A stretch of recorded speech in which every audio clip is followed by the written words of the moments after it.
Assalamualaikum warahmatullahi wabarakatuh. Alhamdulillahirabbil alamin. Pada malam hari ini kita akan melanjutkan kajian kitab Umdatul Ahkam.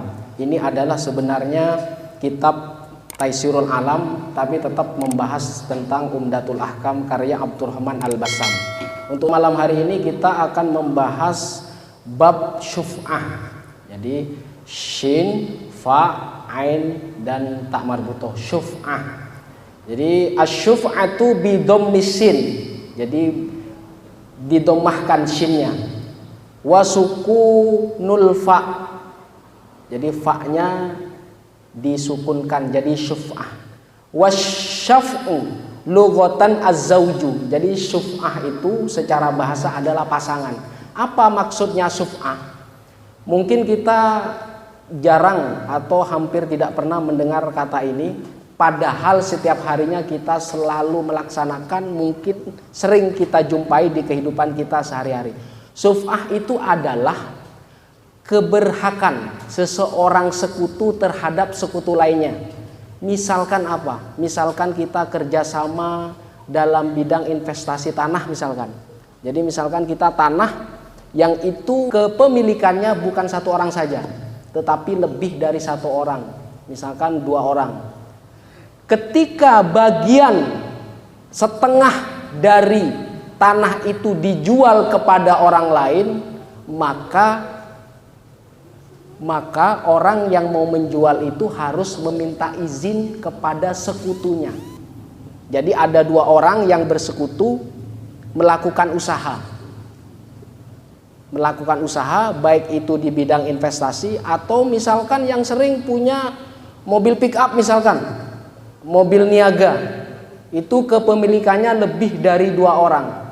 Ketika seseorang sekutu sudah tidak bisa bersama lagi dalam persekutuan perniagaan, kemudian ingin menjual bagiannya kepada orang lain, maka diharuskan meminta izin kepada sekutu lainnya. Sekutu lainnya yang tetap di dalam persekutuan itu namanya punya hak syuf'ah. Jadi kalau seseorang yang mau menjual bagian dari persekutuannya kepada orang lain tanpa persetujuan sekutunya, maka perjanjiannya dinyatakan batal. Jadi di sini asyaf'u lughatan secara bahasa adalah zauj, pasangan. Maksudnya berpasangan antar sekutu, ya, yaitu di sini qasimul fardi, pribadi yang mengambil hak atau mengambil bagian. Fa idza domamta fardan ila fardin fa anta syuf'atuhu. Jadi ketika seseorang menjual bagiannya kepada orang lain, maka yang diutamakan adalah sekutunya. Maka Anda dikatakan syafi'. Jadi misalkan kita bekerja sama dengan teman kita, jadi antara si A dan si B. Misalkan dalam perniagaan mobil pick up, mobil niaga. Ketika mulai persekutuan, otomatis apa? Hasilnya dibagi kan? Tapi sampai 1 tahun si B ini tidak melanjutkan persekutuannya. Dia ingin menjual setengah dari mobil niaga itu. Kalau ingin menjual atas izin sekutu lainnya. Kalau itu tidak atas izin dan keridoan mitranya, maka perjualbeliannya dianggap batal. Maka harus meminta izin, syukur-syukur dijual kepada mitranya. Ini yang dikatakan syuf'ah. Jadi kenapa ada syariat syuf'ah? Ini menghindari kita dari pertengkaran, dari percekcokan. Karena apa? Perjanjiannya dengan orang yang sudah kenal dari awal, sudah tahu jenis usahanya apa. Ya, ini. Wa min huna istaqatis syuf'ah. Maka dari itu diambil kata syuf'ah. Li anna syafi' yadummu hissata syariki ila hissati. Jadi makanya orang yang sekutu itu mengambil bagian, jadi bagian dari sekutu lainnya. Jadi misalkan 2 orang membeli tanah seluas 100 meter, maka ketika pembagiannya itu belum jelas maksudnya pembagiannya 50 meter 50 meter, maka yang satu dan lainnya menjadi syuf'ah namanya. Itu punya hak untuk memilikinya. Nah, itu ya yang dikatakan syuf'ah di sini. Al-awwal istihqaqus syarik intizau hissati syariki mimman intaqalat ilaihi bi'audin. Maka ketika seseorang sudah tidak mau bekerja sama lagi sehingga dia ingin menjualnya ke orang luar, ke pembeli lain selain sekutunya, maka harus meminta izin kepada sekutunya. Kalau sekutunya tidak mau dan menolak, silakan jual ke yang lain, maka boleh menjualnya. Tetapi kalau tidak minta izin, tidak meminta keridoannya, maka transaksinya dianggap batal. Sekutunya punya hak untuk menguasai bagian 50%-nya. Nah, ini yang sering kita jumpai di kehidupan kita sehari-hari. Wahia thabitatun bis sunnah, maka syuf'ah itu menjadi sunnah yang tetap. Bahkan ini harus dianjurkan untuk dilakukan meskipun ini halal. Jadi menurut Imam Syafi'i ini halal dilakukan, bukan kewajiban. Yang menjadi inti adalah ketika kepemilikan itu berubah dari orang satu ke yang lainnya, pasti apa? Inilah yang menimbulkan kecekcokan karena orangnya tidak sama. Mungkin tidak tahu tahapan-tahapannya dari awal sampai akhir. Maka penting bagi sekutu yang ingin menjual bagiannya harus meminta izin kepada sekutu lainnya dengan keridoan dan kerelaan. Baik itu dalam perniagaan, misalkan investasi tanah, atau misalkan kebun, sawah, atau bisa jadi seperti mobil bak. Jadi itu diperuntukkan untuk usaha atau perniagaan. Ini bisa dikatakan sunnah bihadits yang tertera di dalam hadis atau ijma'ul ulama atau kesepakatan para alim ulama. Wa bi tabi'ati syarakati wal khiltoh yahsulu adrorin adimatin wa masyakilin jasimah. Maka kenapa ini harus ada syuf'ah? Karena sebenarnya harta yang bergerak atau harta seperti tanah, sawah, kebun dan lain-lainnya, itu kalau kepemilikannya bercampur, belum ada pembagian jelas, belum ada surat menyuratnya, maka penting ada namanya syuf'ah. Kalau tidak, maka yahsulu adrorun adim. Kalau tidak, akan mendapat bahaya. Bahayanya apa? Pertengkaran, percekcokan. Wa masyakil jasimah atau kesulitan-kesulitan yang berat. Karena apa? Kepemilikannya berubah. Jadi kalau kita berniaga atau kita bersekutu dengan teman kita untuk keperluan usaha, perlunya ketika kita sudah tidak mau menjalankan usaha itu, seharusnya dianjurkan bagian kita itu kita jual kepada sekutu kita. Kalau dia tidak mau, boleh ditawarkan kepada pembeli lainnya. Nah, ini penting. Jadi harus diberitahu. Itu untuk menghindari apa? Untuk menghindari pertengkaran dari sekutu lama ke pembeli yang baru. Itu maksudnya. Jadi syariat syuf'ah itu sangat dianjurkan. Ini namanya bagian dari ibadah muamalah, ibadah sosial, agar kehidupan kita di masyarakat menjadi damai, tentram dan bahagia. Wa bihadza ta'lamu annaha ja'at 'alal asli wifqul qiyas wal hikmah. Jadi ada kiasnya. Jadi kalau misalkan secara aslinya di sini adalah tanah, kebun, atau misalkan tembok umum atau jalan umum, tembok yang memisahkan antara rumah kita dengan rumah tetangga kita, itu biasanya di perumahan kan temboknya satu. Jadi kalau mau kita menjual rumah itu, tawarkan dulu ke tetangga kita, jangan langsung dijual kepada orang luar. Yang berhak sepenuhnya adalah tetangga kita. Kalau dia tidak mau beli, maka boleh ditawarkan kepada pembeli dari luar. Ini. Jadi kenapa harus meminta izin? Kenapa harus ada keridoan? dari sekutu atau dari tetangga kita agar apa? Di kemudian hari tidak terjadi apa? Mudorot. Jadi intinya syuf'ah itu biar kemaslahatannya terjamin di masyarakat. Bahkan di kehidupan kita bertetangga. Ini. Walam yastahiq asy-syafi' naz'us syikhsi min yadil mustari bi ghairi ridahu illa lil maslahatil khaliyah minal mudirrah. Jadi maksudnya kenapa itu diberikan hak kepada sekutu kita untuk menguasai atau membeli bagian kita? Karena apa? Kecuali di sini untuk kemaslahatan. Untuk kemaslahatan bersama, untuk kemaslahatan hubungan antar pribadi atau antar masyarakat yang lainnya. Jadi tujuannya kemaslahatan. Jadi yang dinamakan maslahat itu untuk kebaikan bersama, bukan kebaikan pribadi.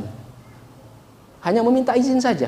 Jadi kalau dia tidak mau beli ya sudah jual ke orang luar, ke pembeli lainnya. Fahina idin takunu thabitatun bis sunnah. Bisa jadi ini sangat dianjurkan, tetap hukumnya, meskipun tidak wajib. Jadi memang secara transaksi persekutuan memang tidak ada masalah. Yang dihindarkan adalah setelah kepemilikan itu berpindah dari sekutu kita kepada pembeli bagian kita, itu yang jadi problem. Maka ada syariat syuf'ah. Jadi kalau misalkan di kampung kita ada yang apa? Ada yang pengen menjual rumah, maka tawarkan dulu ke tetangganya. Tawarkan dulu ke rumah yang dekat atau kepada teman kita yang satu kampung. Karena apa? Ada di sana tanah yang milik umum seperti jalan. Kemudian bisa jadi ada sumur bersama. Itu harus dibicarakan. Harus meminta izin. Harus memberitahukan bahwasanya saya mau menjual rumah. Kalau memang sekampung itu nggak ada yang mau membeli, maka boleh ditawarkan kepada pembeli lainnya di luar kampung itu. Itu boleh. Hanya bicara saja, sampaikan. Kalau misalkan orangnya nggak ada, tunggu sampai ada. Apalagi sekarang zamannya sudah canggih, maka bisa melalui telepon memberitahukan bahwa saya akan menjual ini, saya akan menjual aset ini. Mungkin ada jalan atau sumur atau lainnya yang itu bukan kepemilikannya pribadi saja. Bisa jadi itu kepemilikannya semua orang atau lebih dari satu orang. Maka perlu dibicarakan, perlu disampaikan dan perlu diberitakan. Sehingga apa? Untuk menghindari percekcokan di kemudian hari. Itu seperti itu. Nah, selanjutnya adalah ini berkaitan dengan hadis yang tadi keterangannya tentang syuf'ah. Ini hadis. An Jabir bin Abdullah radhiyallahu anhu qala ja'ala wa fi lafdhin qadon Nabi sallallahu alaihi wasallam bisyuf'ati fi kulli ma lam yuqsam fa idza waqatil hududu wa surifatut turku fala syuf'ata. Jadi dari hadis riwayat Jabir bin Abdullah, Rasulullah sallallahu alaihi wasallam menetapkan syuf'ah. Jadi ini bagian dari syariat. Intinya syuf'ah itu ketika kita bersekutu dan kita tidak mau bersekutu lagi, kita ingin menjual bagian kita, memberitahukan kepada sekutu kita, itu yang namanya syuf'ah. Intinya itu. Nabi SAW menetapkan syuf'ah fi kulli ma lam yuqsam. Jadi menetapkan syuf'ah dalam sesuatu apa-apa yang belum dibagi. Maksudnya ada harta yang bercampur, belum dibagi dengan jelas, belum ada surat-suratnya. Fa idza waqa'atil hududu wa surifatit turuku fala syuf'ah. Kalau sudah jelas batas-batasnya, ada keterangan administrasinya, kemudian diatur jalan-jalannya, ini yang jalan umum, ini yang jalan pribadi, ini kepunyaan si A, ini kepunyaan si B, sudah jelas, maka hukum syuf'ah gugur, gak ada syuf'ah. Syuf'ah itu adalah pembagian yang belum jelas pembagiannya, maka hukum syuf'ah diangkat. Jadi kalau ada orang sekutu yang tiba-tiba jual bagiannya tanpa memberitahukan sekutu lainnya, maka dia boleh menuntut dan boleh marah boleh protes karena Anda menjual sesuatu harta yang ini harta bersama tanpa sepemberitahuan saya. Nah, itu harus seperti itu karena punya hak syubhah. Karena itu harta yang belum dibagi, belum jelas batasannya, kemudian belum diatur. Belum diatur mana jalan yang umum, mana jalan yang pribadi. Nah, ini harus jelas. Kalau sudah jelas semua, maka tidak ada syubhah. Ini melindungi hak namanya. Kemudian waqa'atil hudud, apa maksudnya? Ayyanat, ditentukan batasnya. Jadi batasnya jelas. Jadi maksudnya syubhah itu harta benda yang bercampur. Tapi kalau sudah jelas batasannya, itu tidak ada yang namanya syubhah. Jadi hudud itu jamak dari haddun, batas. Jadi kalau hudud batas-batas. Wa huwa unama tumayyazu bihil amlak ba'dal qismah. Jadi maksudnya di sini batasan maksudnya sudah dibagi setelah ada pembagian. Jadi kalau sudah jelas misalkan punya 100 meter, kemudian yang 50% punya si A, suratnya sudah ada. Kemudian yang 50% yang satunya sudah dia kepunyaan si B, sudah jelas secara surat menyurat, itu tidak ada syubhah. Karena apa? Karena nggak ada potensi pertengkaran, karena sudah jelas secara administrasi. Itu seperti itu. Al-ma'na al-ijmali, apa yang menjadi makna secara umum? Hadis syariatul hakimah ja'at lihqaqil haqqi wal adli wa daf'i syarri wad dharri. Maksudnya ini apa? Syariat ini harus dilakukan atau sangat dianjurkan karena ini adalah syariat yang paling bijaksana. Maksudnya apa? Ja'at lihqaqil haq. Jadi ini memberikan hak kepada yang berhak. Wal adl, dan keadilan. Wa daf'i syarri wad dhar. Ini adalah menolak keburukan dan bahaya. Bahaya pertengkaran, bahaya permusuhan. Bahkan mungkin sampai bisa saling membunuh. Nah, ini yang akan ditolak. Bukan masalah transaksinya, bukan masalah harta bersamanya, tetapi setelah itu karena perubahan kepemilikannya. Karena kalau kita tidak meminta izin kepada sekutu kita, kepada mitra kerjasama kita, nah, itu yang namanya syubhah. Kemudian walahan nudum al-mustaqim wal ahkam al-adilah lil ghayat al-hamidah wal maqasid asy-syariah. Dan di dalam syubhah itu adalah peraturan atau anjuran yang lurus, kemudian adalah hukum-hukum yang adil. Untuk apa? Lil ghayatil hamidah, untuk tujuan-tujuan yang terpuji. Wal maqasid asy-syarifah, dengan maksud-maksud yang mulia. Fatasarrufu tuha hasbil maslahah wa wifqul hikmah was sadat. Jadi maksudnya adalah apa yang terjadi, perbuatan syubhah ini sebenarnya hanya untuk kemaslahatan saja. Agar supaya sekutu antar sekutu ini baik-baik saja. Kemudian ada banyak hikmahnya, ada kebijaksanaannya di sana, nggak ada yang dirugikan. Jadi kalau memang tidak mau melanjutkan kerjasama itu, ingin menjual bagian dia, ya memberitahu kepada rekan sekutunya. Jangan asal menjual saja. Nah, ini yang menjadi inti syubhah. Dan ini mungkin kita jarang mendengar ini, tapi di kehidupan kita kan selalu mendengar itu dan mungkin kita lakukan. Nah, ini yang berkaitan dengan syubhah.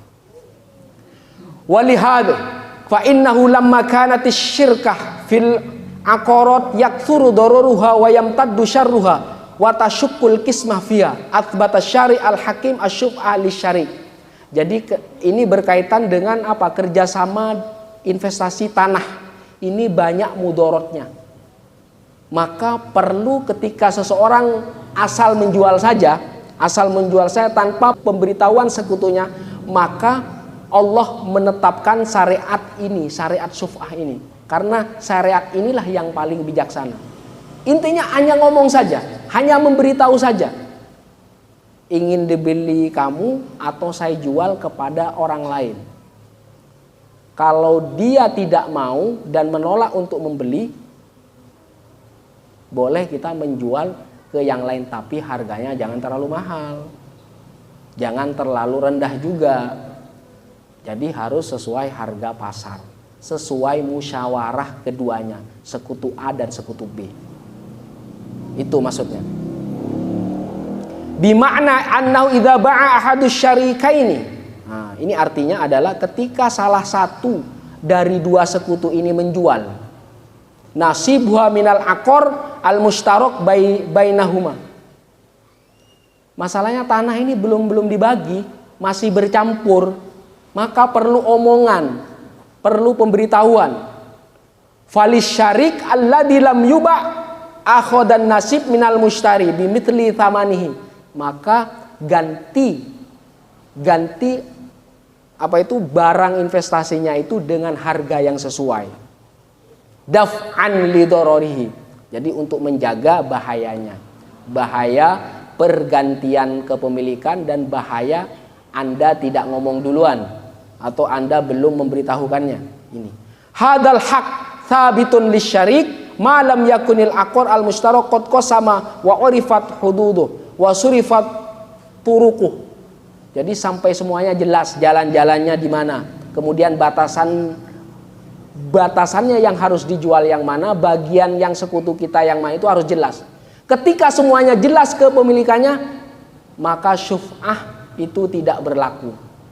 Jadi maksudnya syuf'ah itu yang belum dibagi. Itu. Ini sampai Rasulullah SAW menetapkan. Jadi menetapkan syuf'ah ini. Apa yang menjadi manfaat terhadap perlakuan syuf'ah ini? Ma yustafadu minal hadis. Ini yang bermanfaat, apa yang diambil? Yang pertama adalah hadal hadis aslun fi thubuti syuf'ah wa huwa mustanidul ijma' atau mustanadul ijma'. Jadi syuf'ah itu dijamin dan disepakati oleh ijma' ulama. Jadi ini sudah syariat Rasulullah SAW. Kemudian sadarul hadis yas'uru bi thubuti syuf'ah fil manqulat wasiyaki wa yahussuha bil aqor walakin yatba'u syajar wal bina idza kana fil ardi. Itu yang tadi dijelaskan tanahnya. Bagaimana dengan pohonnya yang di atas tanah itu? Kemudian bangunannya itu harus jelas juga. Bukan masalah tanahnya saja, tetapi yang di atas tanah itu harus jelas kepemilikannya. Jadi kalau mau menjual bagiannya juga jelas juga bagian yang di atas tanah itu jelas. Pohonnya punya siapa, punya sekutu A atau sekutu B. Kemudian bangunannya yang di atas tanah juga harus jelas, bukan hanya tanahnya saja. Jadi ini yatba'uha syajar wal bina, ini diikutkan kepada pohon dan bangunan idza kana, ketika keduanya itu fil ardi, ada di atas tanah itu. Maka harus jelas. Jadi itu. Kemudian tathbutu syuf'a izalatun lidororis syarik.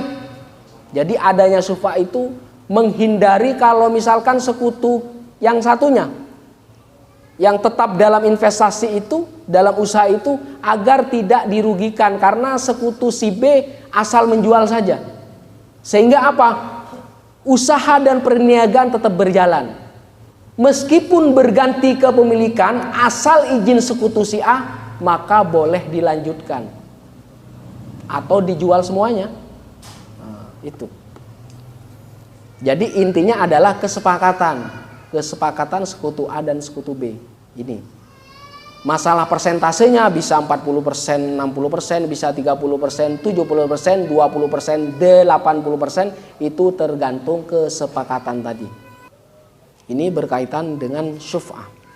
Kemudian bagaimana ketika misalkan yang tadi berkaitan dengan perniagaan, bagaimana tentang jalan misalkan atau tembok? Biasanya di perumahan itu dua rumah, tembok pembatasnya berapa? Satu. Kalau misalkan rumah satunya dijual, maka memberitahu kepada tetangganya yang satu tembok. Takutnya temboknya diklaim punya dia. Kalau tetangganya tidak mau membeli, maka boleh dijual kepada orang lain. Asalkan tembok pembatas itu tetap milik bersama. Tidak boleh diklaim satu rumah saja. Itu. Ini berkaitan dengan syuf'ah yang kaitan dengan tetangga. Karena Rasulullah SAW bersabda, al-jaru ahaqqu bisukbihi. Tetangga itu lebih berhak karena apa? Karena kedekatannya. Maka ketika kita menjual sesuatu, karena di sana ada jalan, mungkin ada sumur, mungkin ada tembok, maka tawarkan dulu ke tetangga terdekat. Kamu mau beli halaman ini tidak? Kamu mau beli rumah ini tidak? Kalau dia tidak mau beli, maka boleh ditawarkan kepada orang lain, kepada mushtari lain. Itu. Nah, ini dia. Al-jaru ahaqqu bi syuf'ati jarihi.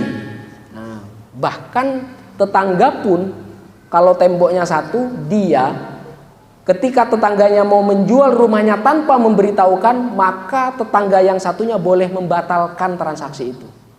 Karena dia tidak memberitahukan.